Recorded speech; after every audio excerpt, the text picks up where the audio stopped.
Hiya, I'm Jasper, and welcome to your video review for Star Trek Enterprise Season 2.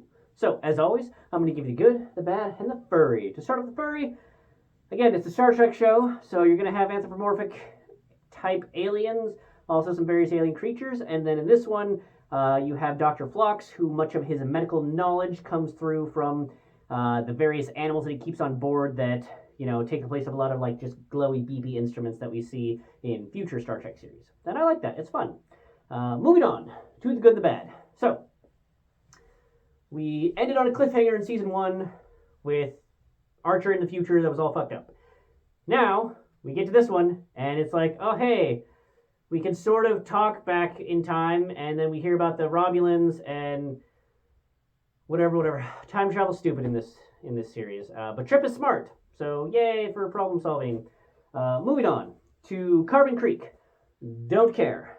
This is like a remake, or not a remake, but just, it's definitely a riff on that episode where Janeway was talking about her old ancestor, Catherine Conway, or whatever. Like, I do not care. Didn't care about the Janeway one, don't care about this one.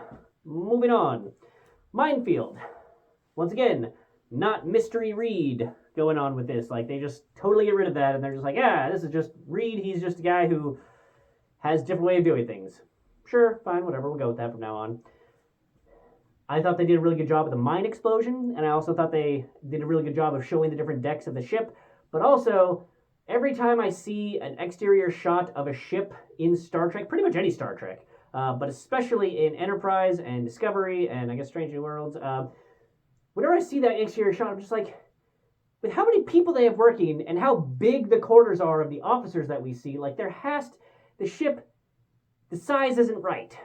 So I thought they did a good job of showing the different decks, but like having 82 people on board, I don't know, man. I feel like they should have a bigger ship for this, but they did a good job of that. I also think that it's dumb that like Hoshi mispronounced Romulan as Romulan. Like, it's Hoshi, she wouldn't have done that, whatever. And then also, we establish in later series that like the Romulans and the Vulcans had like some shared ancestry, and I just think it's bullshit that T'Pol is not forthcoming with that. It's just like, oh, they're a mysterious blah blah blah. Like, and I think if I remember the explanation that I either read somewhere or heard somewhere, was that there was some thing in the original series where there was a cloaked Romulan vessel, and it was like the first time that they'd ever seen the Romulans in person. And I'm just like, you would solve a lot of your continuity problems if you would just do away with that little bit and just pretend that one line hadn't happened. There are a whole lot of things that they pretend didn't happen in Star Trek, and I feel like that could have been one of them in order to not have such weird continuity for everything else of the Vulcans not pretending to not know about the common ancestry with the Romulans. I don't know, man. It just seems off to me. But moving on to Dead Stop. The repair thing was cool. I also like that, most of the time when there's some big damage on a vessel, then you go on to the next episode and it's all repaired and everything's fine. It's like, okay, but how did that happen? How did you repair all that? And I like that this one's like, it had taken several months at the Jupiter shipyard, but magic repair bot thingy, sure. And I thought the repair bot was cool. I also liked the stinger that they had at the very end to show that like the repair ship was repairing itself. I thought that was really fun.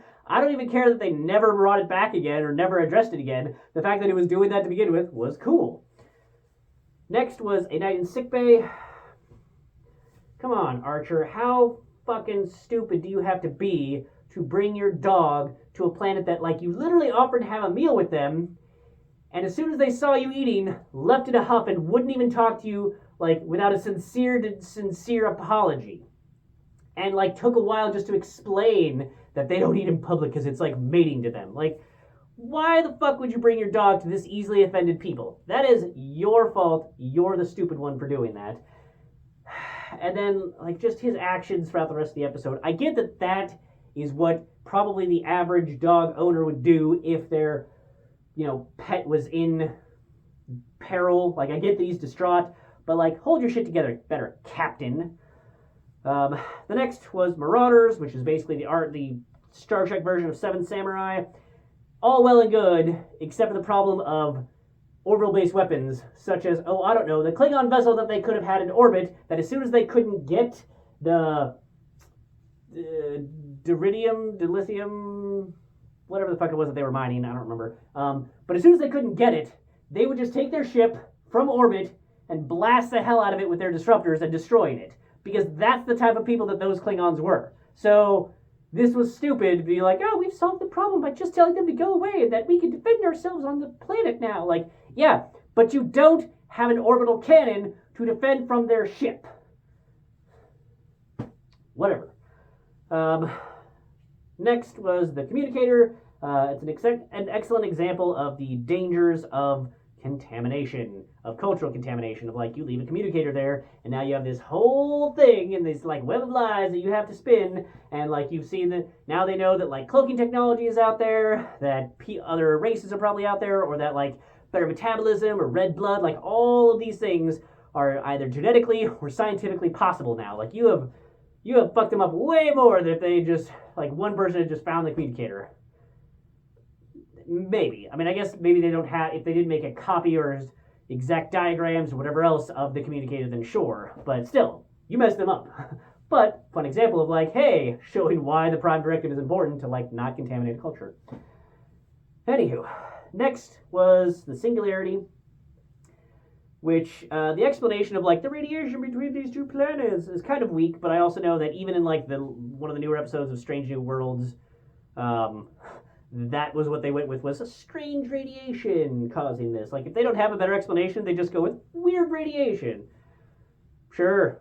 But it was also fun to see, because I just wonder how far into the episode each person got while viewing before they realized that something was up with these people, and, like, they were having an unnatural obsession with, like, very low important things.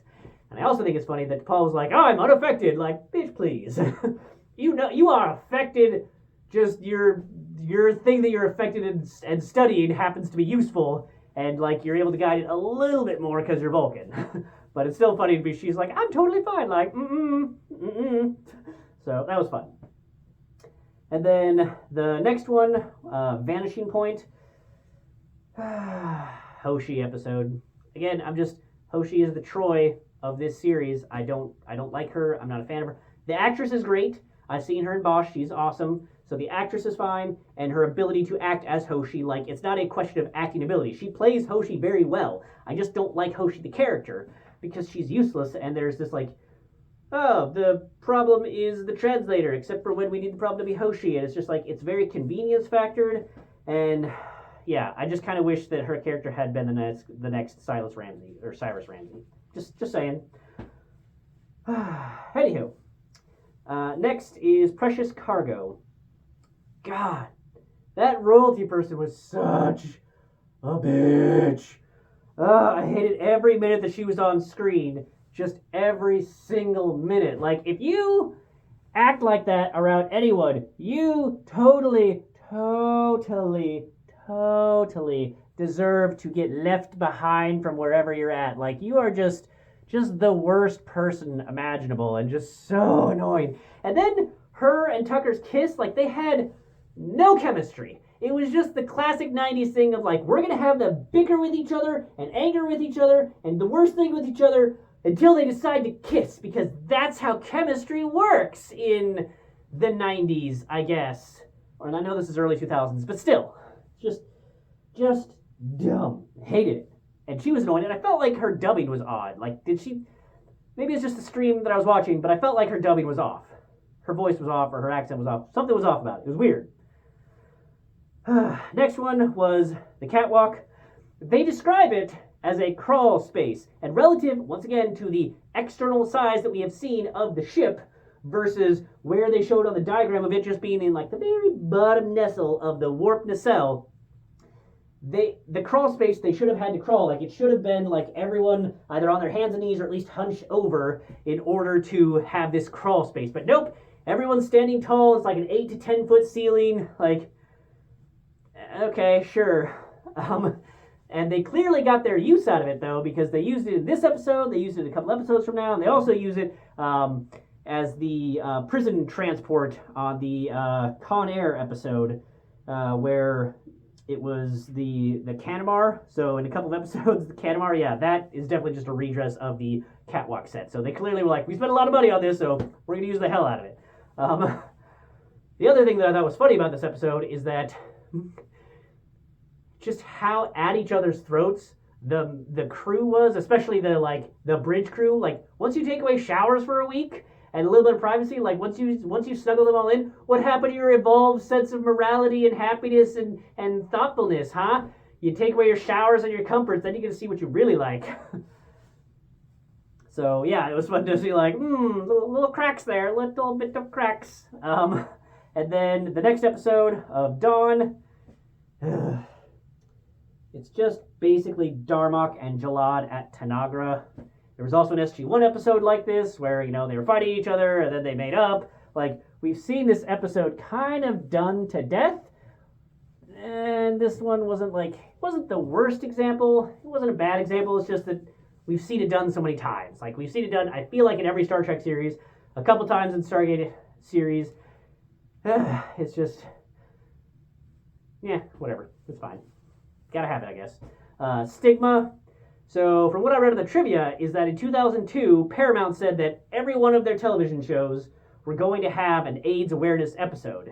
And so, this one came out in like February 2003, but this was Star Trek Enterprise fulfilling that obligation directive from Paramount, the studio, that all of their shows would have an AIDS awareness one.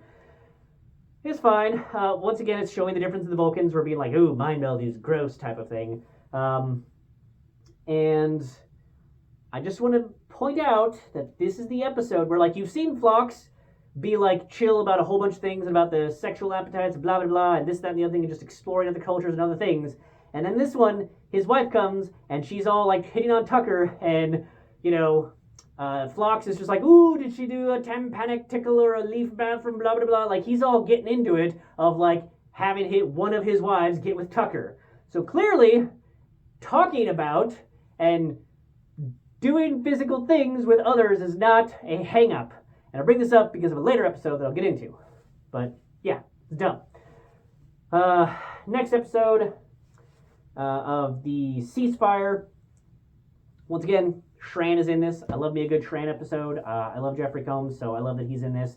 And I like that there's kind of hints at the Federation because of the peace that was negotiated between the Andorians and the Vulcans by Archer. And I thought that was fun. The next episode, Future Tense. So you had Ceasefire and the Future Tense. I like that you got to see the Tholians. I like that the ship was basically like one of the Harry Potter infinite bag things, or the Z-Space. Like, I thought the ship was fun. And I like the Groundhog Day aspect that was introduced eventually into this episode. But in general, once again, time travel from like future problem things. Because you have the temporal Cold War, this once again, it just reminds you of the temporal Cold War and how dumb that is. So, could have been a good episode if they didn't have the temporal Cold War going on. Anywho, next is Canamar, which is that Con Air, but for Star Trek. It's a fun episode. I like me a good Con Air episode. I thought they did a fun time of it. It's not like the morality lesson of the Bell Riots, but it's a fun time. And, you get to reuse that catwalk set. Next is The Crossing, and, surviving in space or not for those things. I don't know. It showed it coming through an external window into Tucker. So can they just survive for like a little while? Like, the Star-Lord from Guardians of the Galaxy, or what? Because I think it was T'Pol's like, oh, they can't survive with like in just space. That's why they have the ship, and the ship is breaking down. I just feel like this is once again where if they just talked to the Enterprise crew and been like, hey, we need help repairing our ship, then they might have helped repair the ship. But instead they went all aggressive, and so all of them died. Hundreds of them died because they were just going to swallow the Enterprise again at the end. So they made the right choice, or the Enterprise made the right choice. Enterprise made the right choice, but these aliens did not. So shame on them. Next episode is The Judgment. So I like the guy who plays Martok, and I like when we get to see him in other roles. So once again, he plays a Klingon in this one. He doesn't play Martok in this one, but I just love him, and I'm glad that we got to see more of him. And I like a good fun Klingon episode, and sure, we retread a little bit of the territory for the Klingon legal system, but I like that we introduced a little bit more, and just how they go about this whole episode, I thought was a fun way of doing it. So I'm perfectly fine with this episode. I thought it was a fun episode. Next episode being Horizon. Man, Mayweather's brother was way too much of an asshole unnecessarily. Like they just leaned way too far into that, especially with how quickly it was solved, where he was just like, fuck you, I hate you, you're the worst, and stop doing your things, and you're the worst, and blah, blah, blah, blah, blah. All right, it worked one time, we're best buds, good job, I'm glad you're helping, hey, you want to be a captain type of thing, you want to help me, yeah, that's awesome. Like, it just, too far in one direction, then too far in the other. So, meh. Next was The Breach, which is, like, it's basically the, like, hey, don't be racist episodes. Like, that's cool, I guess. Like, I know, it just, it was an interesting choice to use the Denobulan versus whatever that other species was. But, you know, it's fine. That basically the lesson is, hey, if you teach your children not to be racist assholes, then they're less likely to be racist assholes. Weird, right? It's crazy. Moving on to Cogenitor.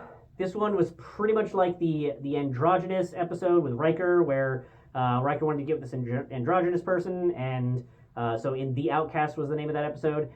This felt very, very similar to that, just like from an opposite perspective. Like, it's okay. Just I feel like we've tread this ground before, so I guess if you hadn't watched that Enterprise episode, if you hadn't watched that Next Generation episode, then sure, this Enterprise episode would fulfill that need. Next was Regeneration, First Contact. I like that it had that continuity with First Contact and with Phlox, and so that was fun. And so yeah, that was a good time. It was fun. I think that they did a good job with Phlox and with how they showed that like this century's technology is what they're using. So even though they advanced they had advanced knowledge, they still had to work with current technology, and that's why they weren't as adaptable. At least that's my explanation for it. First Flight, it was a fun flashback with the start of the NX program with Archer, and I like that it had the guy from Dexter in it. I liked him in Dexter, so it's fun seeing him in this show.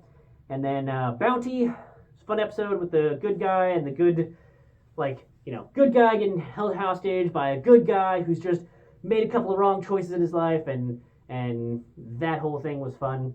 And then The Expanse was quite a way to end the season with that huge, terrible, devastating attack. Like, that was fun to see, and it set things up for, well, again, you get a bit more of Impotent Archer in that next season. They at least have a driving goal, which kind of reminds me of the overarching thing from Deep Space Nine, and I like that sort of thing. So this was a good setup for it. And then I kind of already breezed over it, but there's an episode where Phlox has to disrobe because he and T'Pol are trapped in the decontamination room, and he's just like all uncomfortable with nudity, and the virus that she has is making her get into the Ponfar early, and he's just like, oh no, this like nudity is not something I'm comfortable with, and like, oh no, we can't do something. Like, it doesn't match with his character at all, and it annoyed me, and it still annoys me to this day that it just does not match. Like, if they had chose maybe Mayweather and T'Pol, then I could have seen him being like, no, T'Pol, like, I'm not gonna do this to you, you're blah blah blah. Or I don't know, like Hoshi, just anybody other than Archer, because they already kind of established like Archer had a bit of a thing for her. And anybody but the Denobulan, because we've established so much of the Denobulan culture doesn't match with what they're showed in that episode. Anywho, overall, I think I like the season better. I think it had more good episodes than the last season, and yeah, so I still think it's worth a watch. It's a fun show. Link to my review for season 1 down below. But that's all I have for this one. Thanks for coming. Thanks for watching. Hope to see you at the next one. Bye.